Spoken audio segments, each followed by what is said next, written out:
Olá, vamos direto ao assunto no nosso guia explicativo de hoje. A ideia aqui é vestir o nosso chapéu de estrategista de investimentos da XP para decodificar, num jeito bem prático, o que a gente pode esperar do cenário financeiro lá em 2026. Sabe aqueles relatórios densos, cheios de dados complexos? Pois é, vamos transformar tudo isso num mapa visual super claro. Para quem busca entender como proteger e até multiplicar o patrimônio no ano que vem sem dor de cabeça, a gente preparou um material perfeito. Legal, vamos mergulhar nisso. A nossa agenda hoje é super direta, passando por 5 pontos. 1. A previsão do tempo global. 2. O clima local no Brasil. 3. As oportunidades por setor. 4. O poder da diversificação. E, para fechar, o guia do iniciante. Parte 1. A previsão do tempo global. Entendendo as forças macroeconômicas que moldam 2026. Antes de olhar para o nosso próprio quintal, a gente precisa entender os ventos que sopram lá fora, certo? Pensem na inflação como aquele imposto invisível. É literalmente a única conta que não chega pelo correio, mas que a gente paga todo santo dia no supermercado, corroendo o poder de compra de fininho. E para tentar controlar isso, os bancos centrais usam as taxas de juros. Os juros funcionam como os freios da economia. A inflação acelerou demais, eles vão lá, pisam no freio, encarecem o crédito e as coisas dão aquela esfriada. E falando em pisar no freio, olhem que contraste interessante. Nos Estados Unidos, a expectativa é de um pouso suave, ou seja, a economia desacelera, mas não quebra de vez.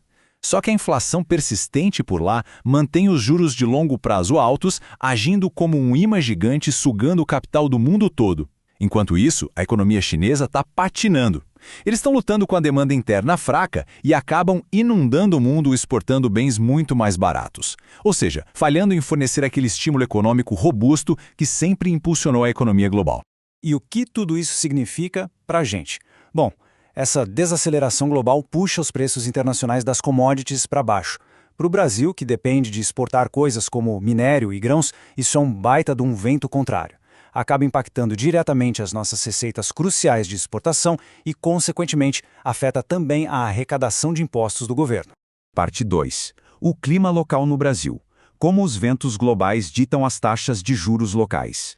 Há pouco tempo, a gente chegou a ver a nossa taxa Selic bater naquele pico de 15%. É um freio de mão puxado com força total. E mesmo com a inflação esfriando um pouco agora, a gente nota que esses juros só devem cair de forma bem gradual, talvez estacionando ali na faixa dos 12% a 12,5%.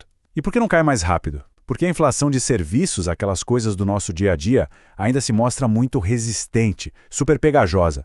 Além disso, tem um detalhe crucial. Os juros altos lá fora atuam como uma espécie de piso limitador para a gente, como se fosse a gravidade. Se os países desenvolvidos pagam juros atrativos, o Banco Central do Brasil não pode simplesmente cortar muito a nossa Selic, senão o dinheiro foge todo daqui. Então, a nossa renda fixa continua muito atrativa, claro, mas exige cautela, especialmente com as incertezas fiscais que sempre surgem em anos eleitorais. Parte 3. Oportunidades por setor. Mapeando as melhores áreas para crescimento em 2026. Pausa para esse número porque ele é surreal. 460 bilhões de dólares. Esse é o tamanho do investimento global em infraestrutura de inteligência artificial. Não estamos falando de um sonho para o futuro. É um capital massivo sendo alocado agora mesmo e que traz um ímpeto inegável de inovação para o setor de tecnologia. E onde a gente encontra crescimento na Bolsa em 2026? Primeiro, na própria tecnologia, que se beneficia diretamente desse boom da IA. Segundo, no agronegócio, que mesmo com as commodities oscilando lá fora, possui operações locais extremamente resilientes. Terceiro, no varejo, que já se prepara para uma recuperação mais seletiva assim que os juros começarem a dar um alívio. E quarto, no setor imobiliário, por meio dos FIIs. Acreditem, os fundos estão exibindo vacância em mínimas históricas, ou seja, quase não tem espaço vazio, mas as cotas ainda são negociadas com um mega desconto na bolsa. É uma simetria fantástica. Parte 4. O poder da diversificação. Por que o CDI não é a única resposta? Encontrar os setores certos é ótimo, mas para quem está começando, o grande segredo para proteger o patrimônio é a diversificação. Olhando para isso aqui, focar apenas no CDI traz aquela sensação de cobertor quentinho no curto prazo, não é? Super seguro. Mas a realidade de longo prazo é que em cenários extremos, o CDI simplesmente falha em proteger contra picos de inflação.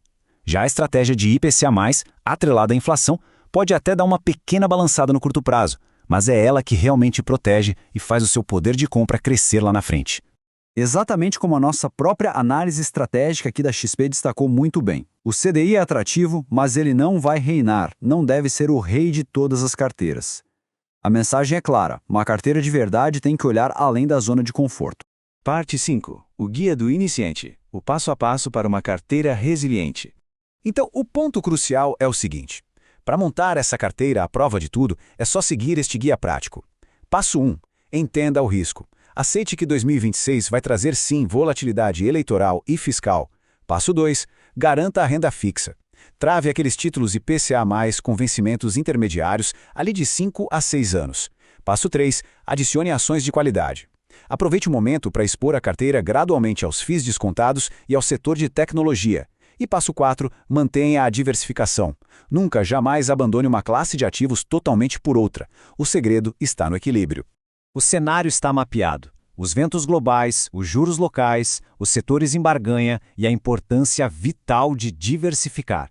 O manual do estrategista está em mãos. Então, deixo esta pergunta provocativa para todo mundo que está nos acompanhando. A atual estratégia da carteira foi realmente construída para sobreviver à volatilidade e capturar as oportunidades únicas que 2026 vai trazer? Fica a reflexão. Muito obrigado pela companhia neste nosso guia explicativo e até a próxima.